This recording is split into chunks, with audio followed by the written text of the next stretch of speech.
It's fun when there's a local team in it, especially a good local team back in the days like when Pitt was really good in the Big East. It's just a sad state of affairs.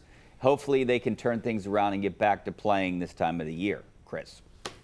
It's a big party, and you're not invited if you're a Pittsburgh basketball fan. And Robert Morris, I thought, had a real chance. We had Andy Toole on today.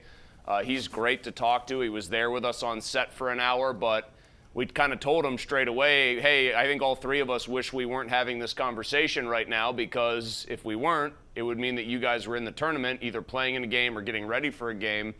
I think with Pitt, though, Rich,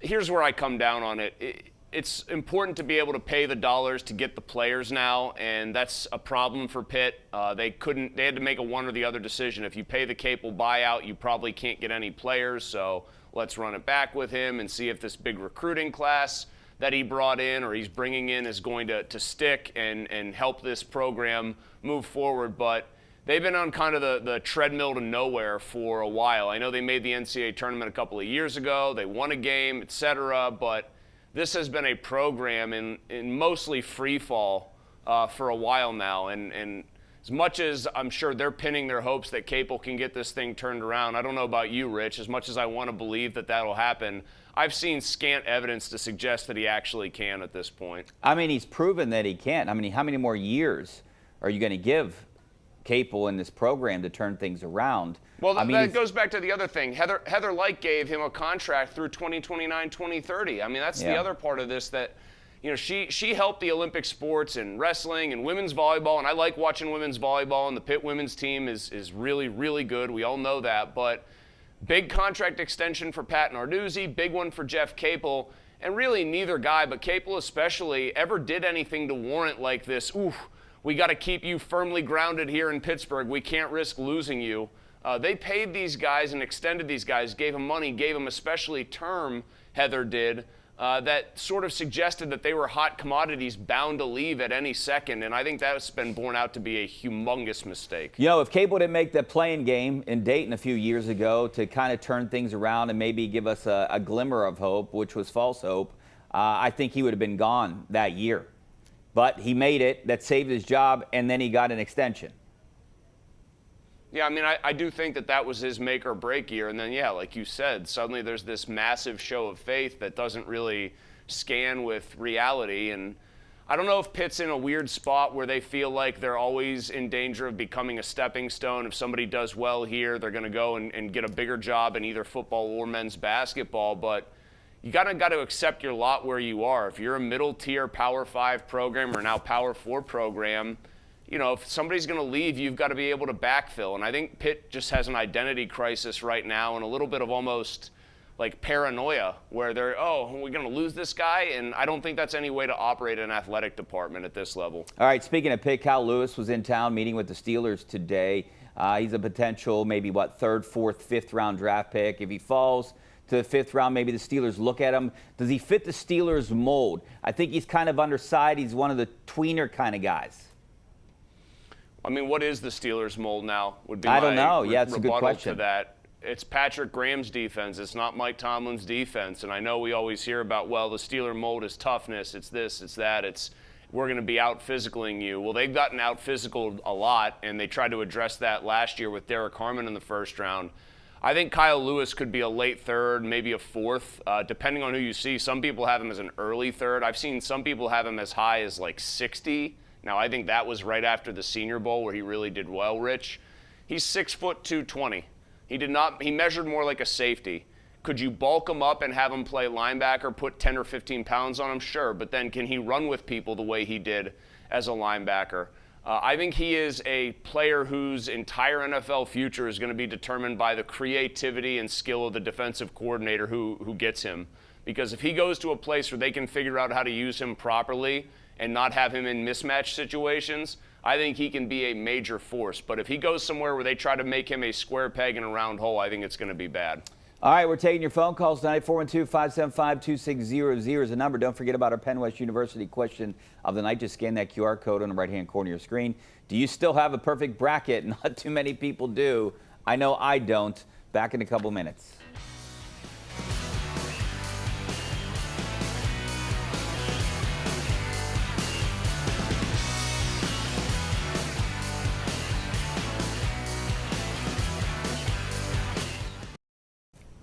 All right, welcome back to the Ireland Contracting Nightly Sports Call. This is our Xfinity tweet of the night. Boy, do I miss this guy, right? Since Pitt fired Jamie Dixon in 2016, TCU 3 tournament wins, Pitt 3 winning seasons. You know, I always say I compare a lot of these coaching searches with teams around here to this situation. You know, the grass isn't always greener on the other side. I know Pitt fans and, you know, even me, and I'm sure you and I complained on this show that we were tired of Pitt going to the round of 32 or Sweet 16. You wanted a Final Four team, an Elite Eight team. Well, look what happens. Now you have a no team. I mean, I wasn't on this show, Rich. I wish I had been, you know, working on an exceptionally long tenure on the sports call, but that predates me as the time frame where we were all complaining about Jamie hitting a ceiling at Pitt. Although he had hit a ceiling. Let's not kid ourselves. He did, but wouldn't you rather have that? I know. But I think it could have been. I think it could have continued to diminish. I mean, I don't think he would have kept bumping his head against that ceiling. I think like the way he went out an NCAA game where they score 43 points. I think things were turning and curdling and going in the wrong direction for him. I'll give him credit though. Now he's got a more natural recruiting base in the Dallas-Fort Worth area at TCU. It's still not like everyone there is saying, oh, I got to go to TCU. He does have more of a talent base, though. And to his credit, I mean, he has changed his stripes a little bit. I mean, we knew it was almost like a running gag. Rebound, rebound, rebound. Like Jamie, like rebounding, he liked defense, and he didn't really care if his teams could actually shoot. His TCU team is more of a run and gun, a smaller team. They shoot a lot of threes. So Jamie has changed his stripes as college basketball has changed around him, and I do think he deserves credit for that. I also think one thing he's clearly better at than Jeff Capel, and this is like by a wide margin, Jamie in game, as much as, again, we kind of used to give him a hard time for how much he would grip the wheel at 10-2 and be unable to let his team just play. He would call timeouts after made hoops and kill momentum. He definitely can coach and scheme in game better than Jeff Capel has shown an ability to do. All right, so do you still have a perfect bracket? That's our question of the night. I'll tell you what, I did have the High Point and VCU upsets, but I did have a couple losses. I'm at 80%, but our producer, Jared Barton, is 100% right now, so far. I would congratulate Jared on all of that. My bracket was no longer perfect after exactly one game. I had Ohio State beating TCU. I like to think of it as I sort of exploited a market inefficiency. While people like Jared have to selfishly sweat whether or not they're going to maintain a perfect bracket, after merely one game, I was able to enjoy the NCAA tournament fully on its own terms, with my bracket having been busted to at least some degree. All right, let's hit the phone lines. We got Royce out in Oakland. How you doing, Royce? That's you. Hey, there he is. Hey. There he is. That's you. Royce, you there? Hello. Yeah. What do you got? My question is, if there's one breakout player on the Pittsburgh Pirates, who is it going to be? I hope it's Connor Griffin. Royce, thanks for the call. I don't think he's going to be around here. They just sent Andy Rodriguez down today, and I understand why. But hopefully Connor Griffin's here on opening day. I don't think so, but that would be I'm going to go with the password. I think he could be a breakout player for the Pirates this year. I'll tell you who they need to be Garcia, by the way. Yeah, I think I'll tell you who they need to be a breakout player, and I still say this is the guy who's sort of not forgotten man. I mean, the minute the season starts and Connor Griffin's not there, and this guy's going to retake center stage for a lot of Pirates fans. Can we get an O'Neal Cruz season where he hits 260, his OPS is 860, something like that? He hits 30 home runs, he steals 30 bases. He plays center field in a way that makes it seem like the work he apparently was doing with Kevin Kiermaier and all this other serious ways that he took the offseason differently. Can we see a reflection of that actually working on the field? I mean, because if Griffin becomes as advertised when he gets up here, and Paul Skeens is what people think he is, well, what people know he is, I should say, and the rest of the rotation kind of delivers for the most part, you get an O'Neal Cruz that's like a middle-of-the-lineup force.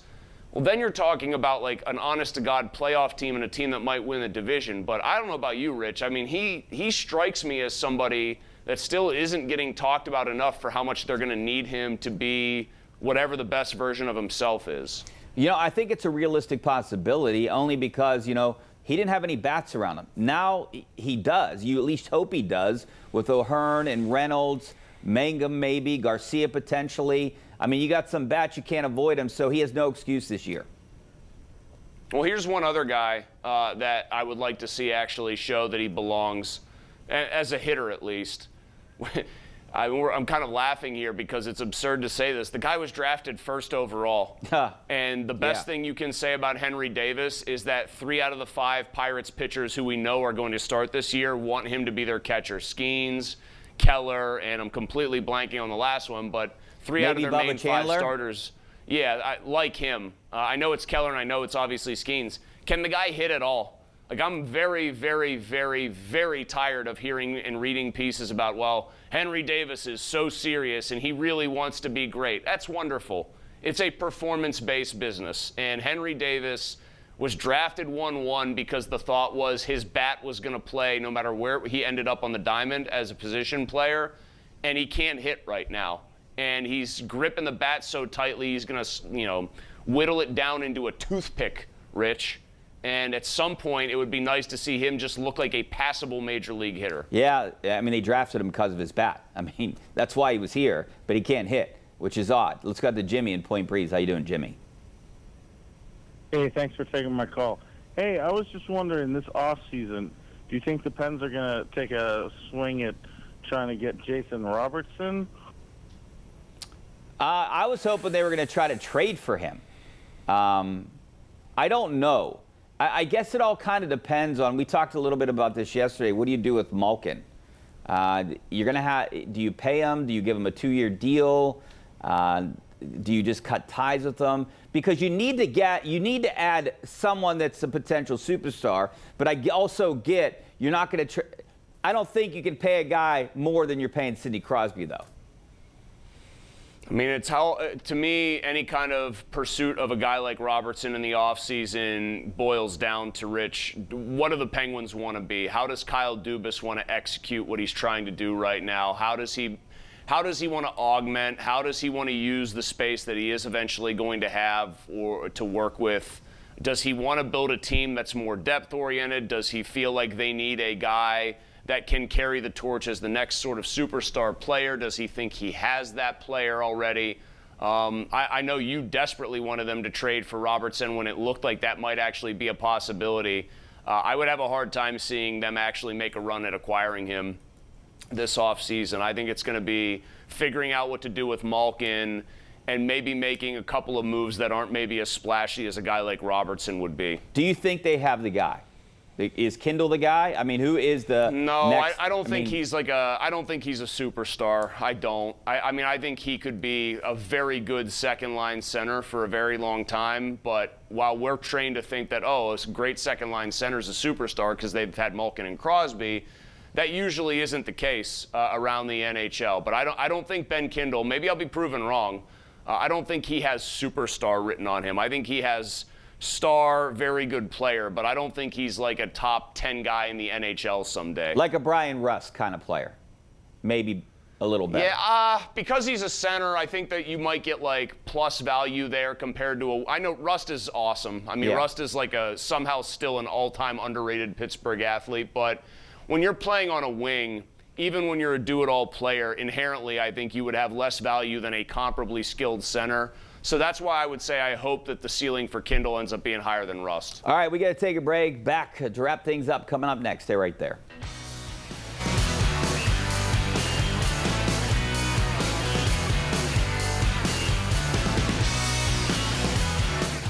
All right, welcome back to the Ireland Contracting Nightly Sports Call. I'm Rich, that's Chris. Let's get back out to the phone lines. We got Brad out in Brookline. How you doing, Brad?